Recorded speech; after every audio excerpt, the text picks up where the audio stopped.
The transport ship Valiant Dawn drifted through the Kesper Nebula, its hull groaning under the strain of emergency repairs. Mira wiped the sweat from her brow, her hands stained with synthetic oil as she worked beneath a damaged conduit panel.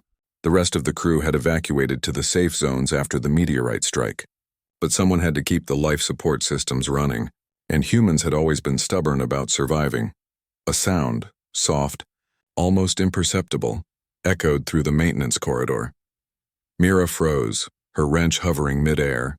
The ship's manifest listed no indigenous life forms in this sector, and the crew consisted entirely of humanoids and cybernetic personnel. She killed her work light and listened. There it was again, a whimper, followed by a low, rumbling growl. "Computer, scan for life forms in Section 7 Delta," she whispered. "Negative life forms detected." The AI responded flatly. Mira frowned. Her gut told her otherwise, and she'd learned long ago to trust human instinct over machine logic. She grabbed her portable scanner and crept toward the source of the sound, moving past crates of emergency supplies and through a narrow accessway that led to the cargo bay.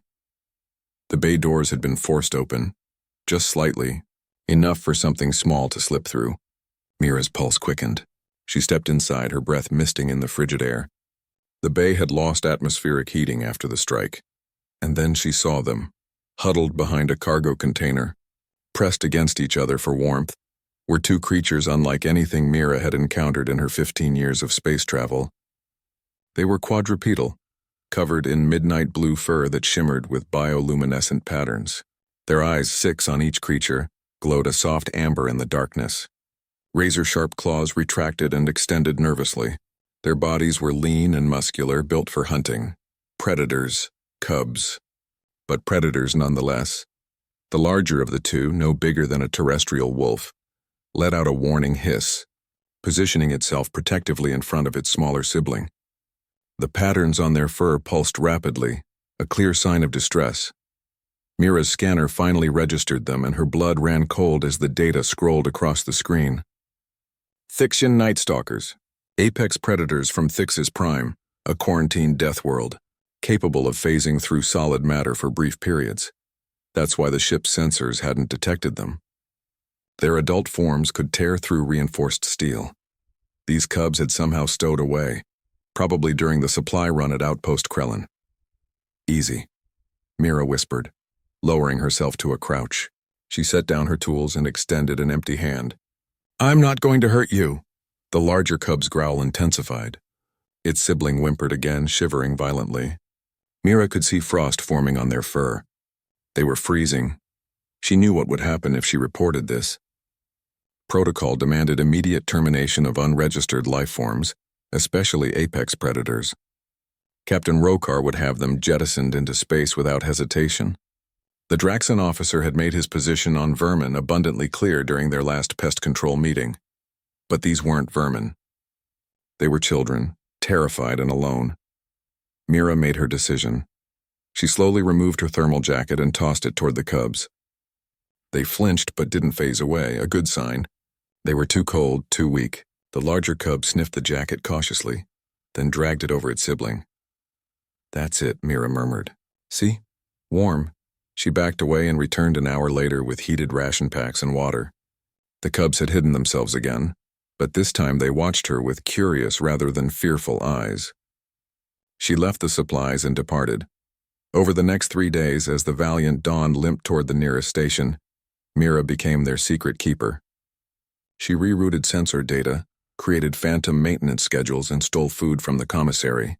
The cubs learned to recognize her footsteps. They stopped hiding when she arrived.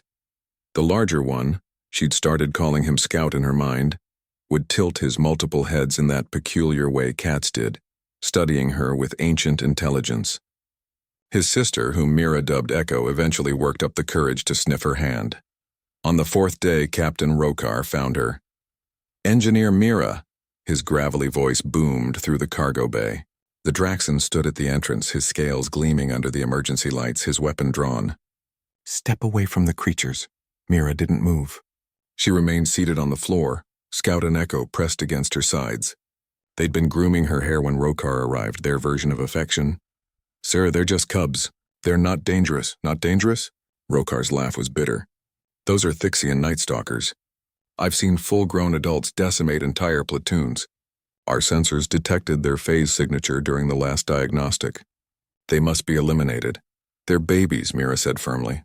They're scared, hungry, and alone. We can drop them at a wildlife preserve at the station. Negative. Thixian Night Stalkers cannot be domesticated or relocated. It's a mercy killing. Rokar raised his plasma rifle. Scout stepped in front of Mira, his small body bristling with protective fury. Echo joined him, her bioluminescent patterns flashing in warning.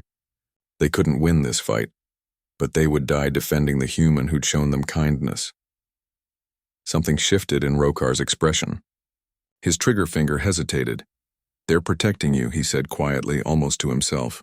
Thixians don't form attachments. They're solitary hunters. This is impossible. Maybe they've never had someone who didn't try to kill them first, Mira replied. She placed a hand on Scout's head. His fur was warm now, healthy. Maybe they just needed someone to see them as more than monsters. Rokar lowered his weapon slowly. His mandibles clicked in what might have been contemplation or disbelief. This will be reported, he said finally, but I will recommend xenobiology study rather than termination. Perhaps there's something to be learned from Earth's philosophy of mercy. He paused at the doorway. Humans are either the bravest species in the galaxy or the most foolish. Mira smiled, scratching behind Echo's ears. We prefer optimistic.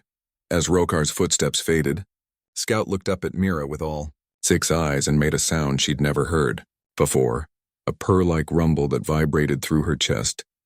The predator cubs had concealed themselves from everyone, but they'd chosen to trust the human who saw them not as weapons or threats, but as what they truly were, children who needed help. And in that moment, Mira understood why humanity had earned its place among the stars, not through strength or technology, but through the stubborn belief that every life deserved a chance, even the dangerous ones.